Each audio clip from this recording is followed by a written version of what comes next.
Spotlight now, we bring you a discussion on BRICS Summit 2021. The participants are Ashok Sajjanhar, former diplomat, and Nilova Roy Chaudhary, journalist.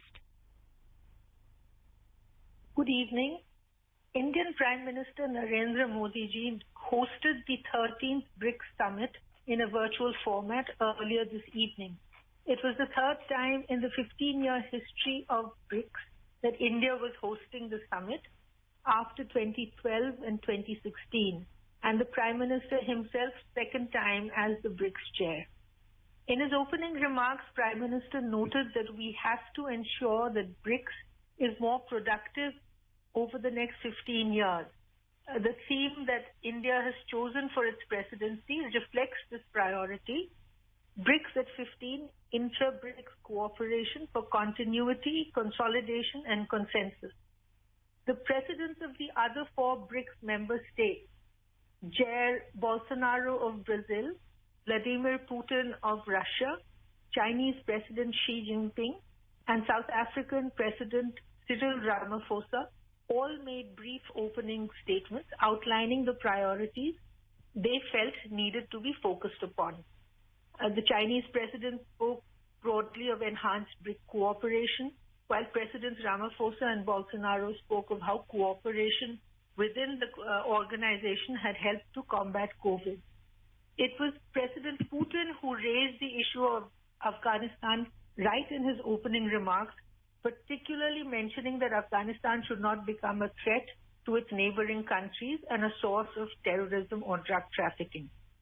The New Delhi declaration issued at the end of today's summit comprehensively addressed all of these issues and many more. We are joined today by Ambassador Ashok Sajjanhar, who will help us understand the significance of this summit, given that the world is still in the throes of the COVID-19 pandemic. Good evening, Ashok. Why Good evening, is the Nilova. summit so significant? It is clearly very timely, given that it has happened. Given what has happened in Afghanistan in the past month, particularly. Why is this so significant at this point? You're very right, Nilova, when you say that the summit is very relevant, particularly in the context of developments in Afghanistan as they have taken place, particularly over the last 1 month, but even a little before that also.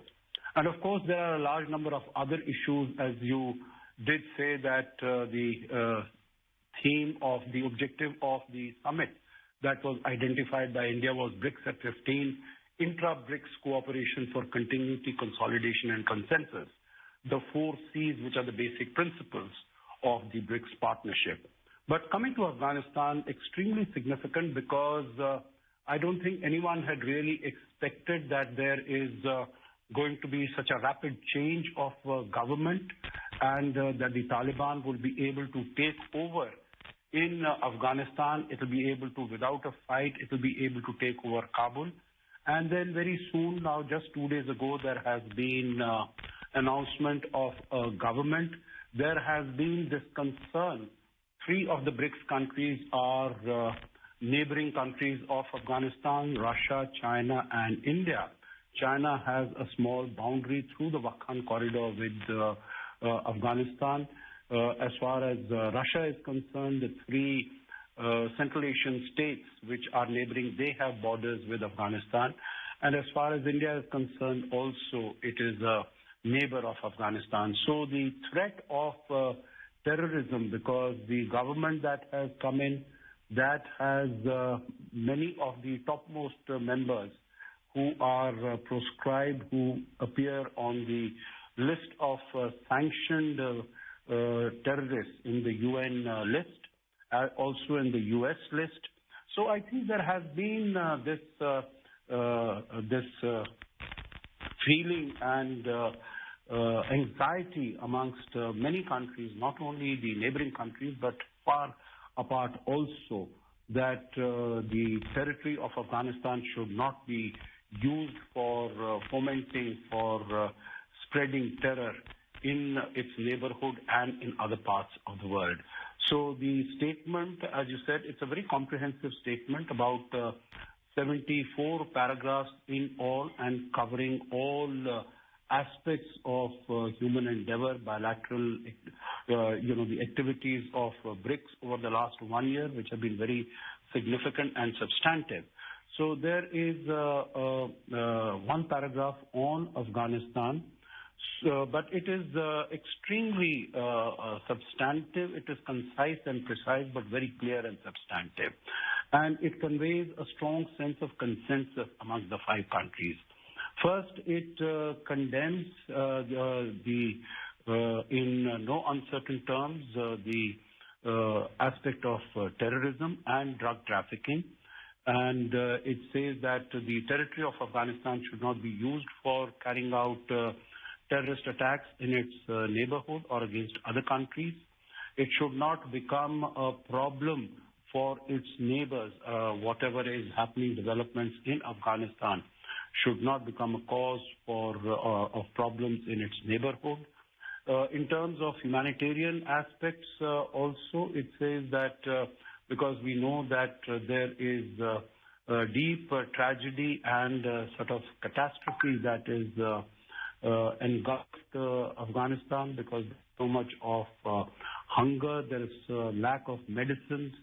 So there also the statement refers to the humanitarian assistance which comes from the United Nations and members and UN agencies, and it should be allowed free access and entry without any restriction.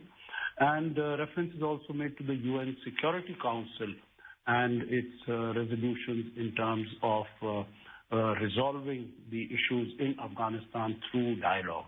There is a special mention of protection and promotion of human rights, of minorities, of women and children. So as you can see, it addresses all the concerns and all the worries and anxieties of different countries as far as protection of human rights is concerned, drug trafficking is concerned, and also as far as terrorism, use of Afghan territory for terrorism purposes is concerned. Dilova. Look, I'll interrupt you briefly there. And, you talked about the issue of consensus. Now, there are suggestions that China has been a little different in its approach bilaterally with Afghanistan, in the sense that they have announced things like $31 million in aid and so on.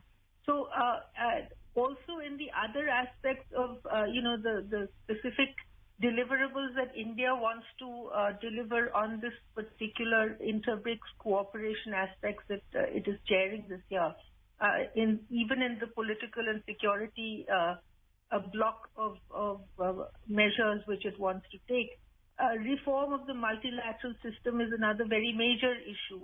And even there, China has a slightly variant view from, say, India and Russia, which have openly declared the requirement, as of course, Brazil and South Africa, which have openly declared the requirement for an enhanced, changed Security Council and United Nations multilateral system. So the issue of consensus then becomes a little worrisome, wouldn't you say? Well, you have a point there, Nilova. And, first to come to this issue of $31 million of aid coming to Afghanistan. So I think this is, I would say that it is very much in tune in terms of the humanitarian assistance that the resolution has spoken about. And there they have said, whether it is food items or clothing or vaccines or medicines. And this is exactly what China has said, that these are the items that they will be providing in the $31 million of aid and assistance. So while their pronouncements might be a little different from the pronouncements of some of the other countries as far as these issues are concerned, also in terms of expansion of the UN Security Council. But I think here, as far as the BRICS forum is concerned and that platform is concerned, they have thought it appropriate to go along with the consensus as has been decided by the other countries. They have decided not to stay back and either mentioned that they have a slightly different position. So they have gone along with the consensus as it has evolved, both on the multilateral trading system, reform of the multilateral trading system, as well as on the issue of Afghanistan, and particularly supply of humanitarian assistance to Afghanistan. Nilova. The other aspect that has obviously overtaken this whole summit is COVID and the global economic recovery post-pandemic. In this particular aspect, the work of the new development bank that BRICS has been very significant, as the Secretary MEA pointed out in his briefing. Now, the other interesting thing was the vaccine research center that BRICS is planning. So there are some very real concrete measures that BRICS has taken up, and a lot of these are Prime Minister's own suggestions from previous summits. So what is it about BRICS that makes it so unique in these aspects? I think as the Prime Minister, thank you, Nilova. I think those are very interesting observations that you have made. As the Prime Minister himself said that BRICS over the last 15 years, it has a number of achievements to its credit. And it has really emerged as the voice of the emerging economies. And it has also is being seen as putting forth the views and interests and aspirations of developing countries. So in that sense, I think it brings together, these are 5 major economies in the world. After all, China is the second largest, India is the third largest economy, and similarly Russia, Brazil, and South Africa are also significant economies in their own right. So I think, and they're all of them also developing countries, so to say. So they bring a certain perspective to the global issues. And so, when you mention about the economy and the impetus that is required to the economy in all these countries, India, it is doing well. I think China is also doing quite well. Other countries also. So New Development Bank has played a very important role. And there are very innovative and far-reaching ideas and thoughts that have been put into this. As the Prime Minister mentioned that, notwithstanding the fact that it was a COVID year, more than 150 meetings have been held, 20 of them ministerial, and many new initiatives have been taken. And this BRICS Vaccine Research and Development Center, that is also a very significant concrete outcome of this, India's chairmanship of the BRICS for the last year. And similarly, all the 4 items that India has adopted, whether it is promoting people-to-people contact, it is use of digitization for achieving the SDGs, Sustainable Development Goals, or counterterrorism, or a joint action plan on counterterrorism. I think these are very significant areas in which very concrete achievements have been made. So as the Prime Minister said, we can pat ourselves on the back, but it is not good to sit on our laurels. And the next 15 years should be even more productive than what we have been able to achieve over the last 15 years. Nilova. I suppose that is what makes the BRICS format so unique, because of the comprehensive nature of what it is that it is trying to address, as you very rightly said, emerging economies and all of the aspects, the different perspectives on development that these 5 countries bring. But I'm afraid, Ashok, that we have run right out of time in this very interesting discussion. Thank you so very much. Thank you. Thank you. Thank you. You were listening to a discussion on BRICS Summit 2021. The participants were Ashok Sajjanhar, former diplomat, and Nilova Roy Chaudhary, journalist. This program was produced and presented by the News Services Division of All India Radio. You can listen to it on our mobile app, News on AIR. This program is also available on our YouTube channel, News on AIR Official. You may email your opinion about this program at airnsttalks@gmail.com.